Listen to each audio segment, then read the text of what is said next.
give all praises and honor to God for allowing this full circle moment.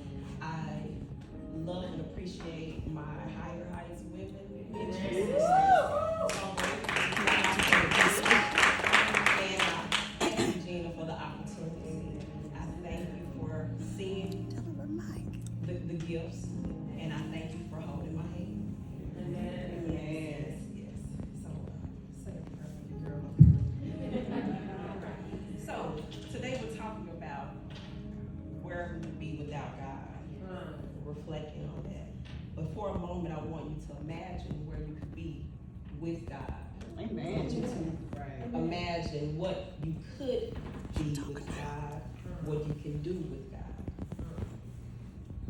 Webster defines vision as the act of seeing. Other words are insight, inspiration, and intuition. And the Bible defines it as an encounter with God where He imparts special revelation in a dream. And visions convey a revelation. The Bible is filled with stories of people encountering God and revelations through vision and dreams. So just to name a few, we have Acts chapter 19, verses 10 through 12. And the Lord spoke to Ananias in a vision. Acts 18, 9 through 10, the Lord spoke to Paul in a vision. Daniel 7, verses 13 through 14, God spoke to Daniel in a vision. And in Job 33, verses 14 through 18, God sent Job a comforter to explain why God speaks to us in dreams and visions. Another definition of vision. It's the ability to think about or plan for the future with wisdom. And I want to inform you that the kind of wisdom that you need for your God-given future requires the knowledge and clarity that you can only receive from being in relationship with God. Yes. So earlier I asked you to imagine where you would be with God. And for a minute, I want you to imagine getting ready for a destination, as many of you did today. You went to your trusted GPS. All right now. One of the first things that we do, we go to our global positioning system to get an idea of how long it's going to take this trip, get the directions. You depend heavily on this GPS. And if you're like me, even if I'm going to a familiar location, I still bring out my GPS. Right.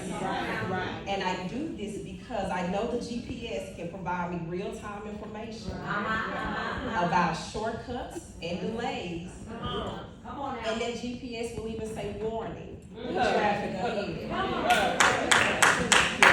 God has given me a vision. And I want to say to you, you need to get your vision checked. Reset by seeking the manual. The manual is the Bible. The creator who created the manual, that's God. You see, faith and vision are connected, and the Bible tells us without faith, it is impossible to please Him. That's it. Come on now. And people perish due to a lack of vision. Proverbs 29:18. So vision provides hope. Faith is the substance of things hoped for. We must have faith to have vision. That's it. To have vision in something, we must first trust. And the reality is, when you don't have faith in God to do the things He said He would do, you either don't trust the promises of God, or you don't trust God's character. Come on. Right.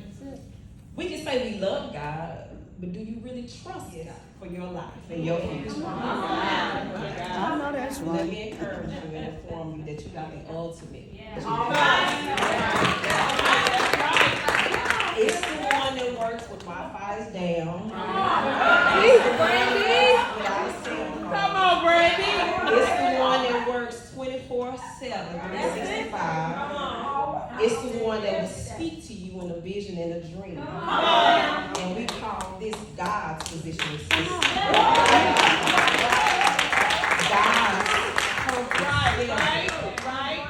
God's provision and safety.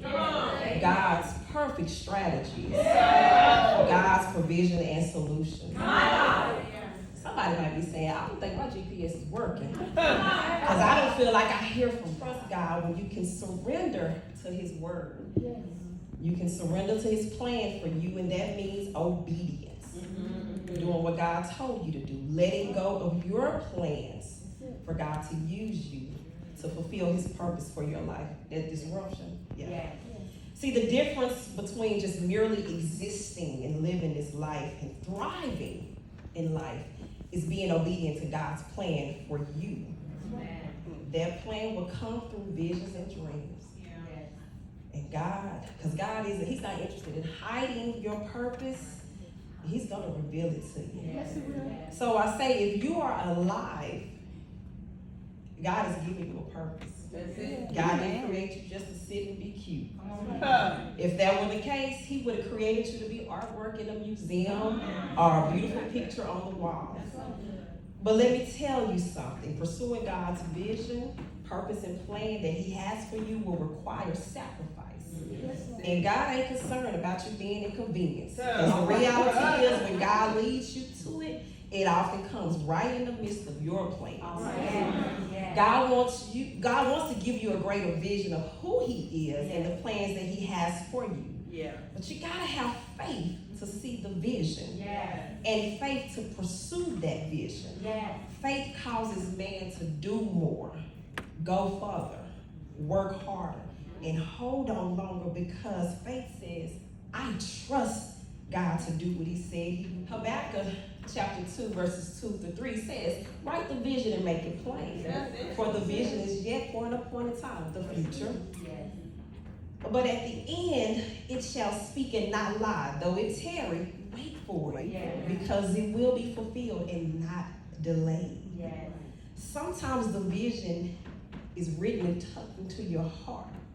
And I would be remiss not to share my personal story. About 30 years ago, I was watching Joyce Myers with my grandparents. And as a teenager, I heard God say, you'll be doing that one day. And like most teenagers, I'm like, no, I'm not supposed to be that preacher. and so I didn't think anything else about it. And here we are, 30 years later. About 2 years ago, actually God reminded me. He reminded me, and I believe that God tucked that deep in my heart, because I would have ran from it, because he knows his children. I'm a runner. I ain't a track star, but I'm a runner. And God knows that. And so a couple years ago, as I started getting in alignment with what God had for me based on the vision for my life, he reminded me of what he said 30 years ago. He reminded me of that. And although it was 30 years ago, I know it was for such a time as this. About 10 years ago, as I was sleeping, God said to me, I created you to be amused. Now I say, amuse is not a word that I use in my vocabulary. So it caused me to get out my old dictionary and say, wait a minute, what's amuse exactly?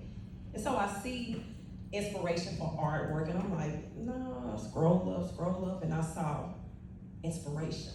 And so what I realized was that God was saying, I created you to inspire. I created you to motivate my people, my children, my daughters.